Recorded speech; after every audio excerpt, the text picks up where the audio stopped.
Hi friends, it's Thursday, and I thought I would come to you from my second favorite place to read, besides my bedroom at night, which is my backyard. We have lights above, and it's actually a really nice place to come that's pretty cool and quiet, which is nice.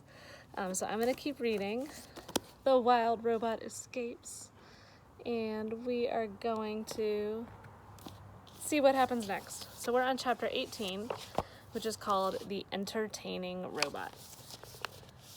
The children wandered out behind the farm buildings, through a clearing and over to an old oak tree.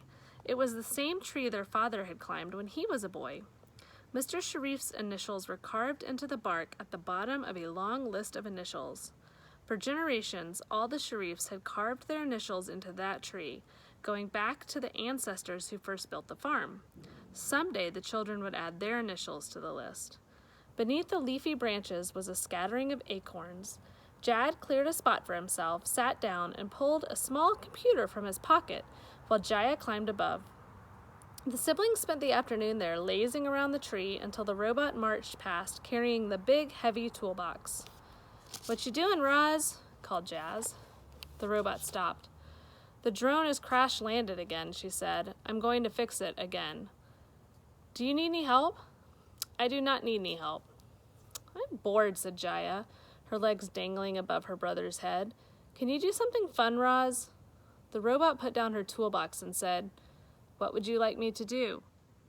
"I don't know," said Jaya, thinking hard. "Can you do a backflip?" "Yes, I can do a backflip." A grin spread across the girl's face. "Roz, I order you to do a backflip." At that, Roz crouched, and then she leaped into the air, flipped backward, and gently landed on her feet. A perfect backflip. Jad put his computer away. Jaya jumped down from her branch. The children were impressed. "What else can you do?" said Jad. "Can you juggle?" "Yes, I can juggle." "I order you to juggle, some of these acorns." Roz walked up to the tree, picked up 3 large acorns from the ground, and began juggling them in perfect rhythm.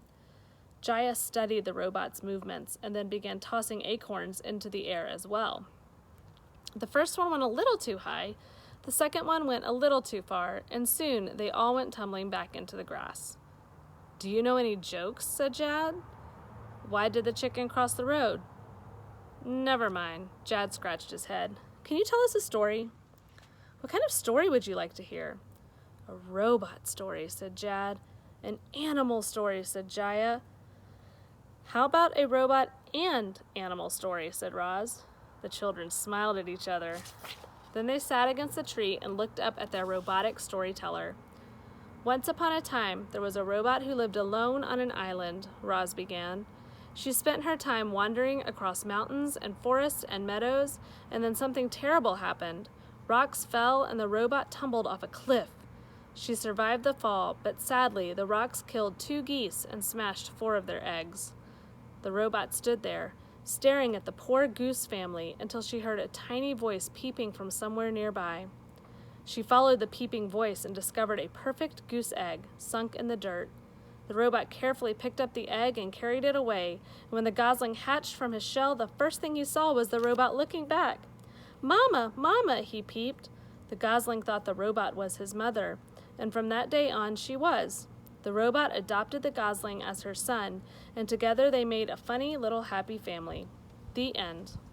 The children sat there and thought about Roz's strange story. Then they looked up at her and said, "What happened next?" We know what happened next. That's the whole last book. Chapter 19, The Storytellers. Roz and the children had a new routine. Several times a week, they'd gather beneath the oak tree, and Roz would tell stories about the robot on the island. The children loved hearing how the robot survived mudslides and bear attacks and harsh winter weather. They loved hearing how she befriended the island animals. But the stories they loved most were about the robot and her son, the goose. He sounded like such a nice goose. Roz told the children story after story after story. What she didn't tell them, what she couldn't tell them, was that the stories were true and they were about her. The children wanted to get in on the storytelling fun. Jaya told adventure stories about dragons and monsters. Jad told silly stories about aliens in outer space. But as the children grew more comfortable with Roz, they began talking about their own lives. They talked about growing up way out in the country. They talked about their schoolmates and their friends and their family. They talked about how their parents used to work together around the farm and how perfect everything was before the accident. In an instant, their lives were upended. Their mother was gone and their father was injured. Mr. Sharif tried to keep the farm going by himself, but there was so much to do, and he was so weak now. The farm machines powered along, doing their jobs as usual, but they needed to be maintained and monitored.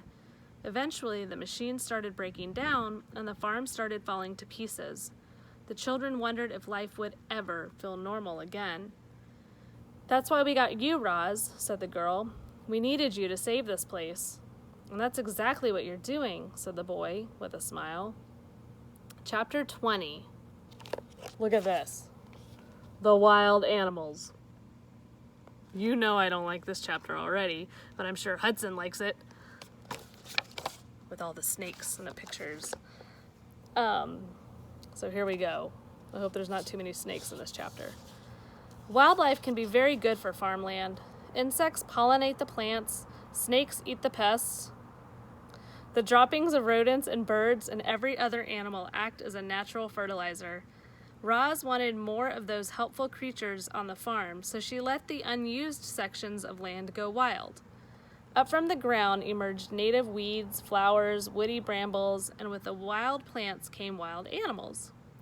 But then some creatures came sulking around who were not helpful at all. It started when Roz noticed a heavy scent floating on the breeze. She followed the scent out to a narrow strip of forest on the edge of the property.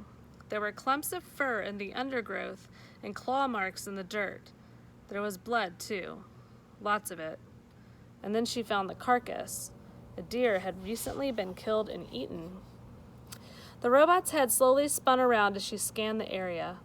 Not far from the carcass was a pile of droppings. It looked like it might have come from a dog, but Oscar wasn't large enough or ferocious enough to kill a deer. What kind of animal could have done this? Roz had been standing there at the edge of the property for a while. She imagined Mr. Sharif in his office, sitting at his computer, eyeing her location on the map. Any minute now, he would hobble out to his truck and come racing down the driveway to check on her. Roz didn't want to upset the man, so she left the carcass where it was and returned to her work.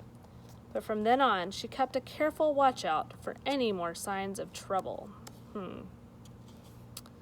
Let's see what kind of animal could have done this. Chapter 21, The Howl. It wasn't long before Roz found more signs of trouble.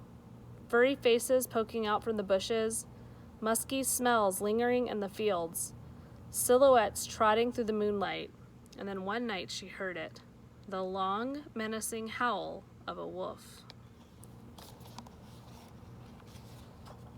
Chapter 22, The Wolves. The attack happened at dusk. 7 beastly shapes bounded over the fence and into the pasture. Old Annabelle had wandered off from the herd, and now she made an easy target. The herding machine saw the wolves coming and rolled in their direction, but the hunters were clever. They split up, darted past the clunky machine, and surrounded their target. The wolf pack was led by a large male. His name was Shadow, and it was easy to see why. He was quick and quiet and covered in dark fur, except for a long, pale scar that streaked across his body like a comet. Shadow locked eyes with the cow, distracted her with it. Let me try again.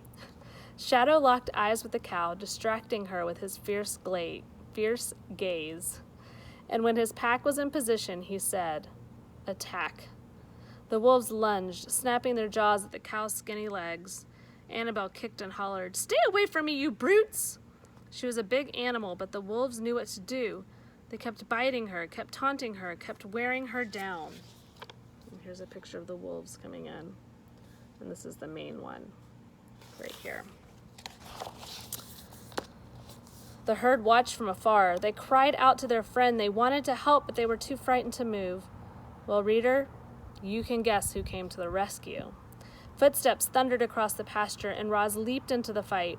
Had she swung her fist or kicked her feet, the wolf pack might have fled, but the robot wasn't programmed to be violent. All she could do was awkwardly defend the cow. Roz felt teeth chomping her arm. She felt claws slashing her chest. Her pain sensors flared and she howled, "Leave us alone!" The robot's booming voice startled the wolves, and in that instant she pried one of them away. Then Annabelle landed a hard kick, and another wolf tumbled backward into the grass. More help was coming. The other cows had finally found their courage, and the angry herd was on the march. The wolves had missed their chance. Shadow gave a frustrated grunt, and the pack retreated. They dashed through the pasture, leaped over the fence, and disappeared into the trees. The robot activated her headlights, and shafts of light beamed out from her eyes. While the herd crowded around, Roz carefully examined Annabelle's injuries. "I need to clean and dress these bite wounds," said the robot, "but you will be okay." "Of course I'll be okay," the cow panted. "I'm old, but I'm feisty. Those wolves don't scare me." Annabelle talked tough, but there was no mistaking the fear in her eyes.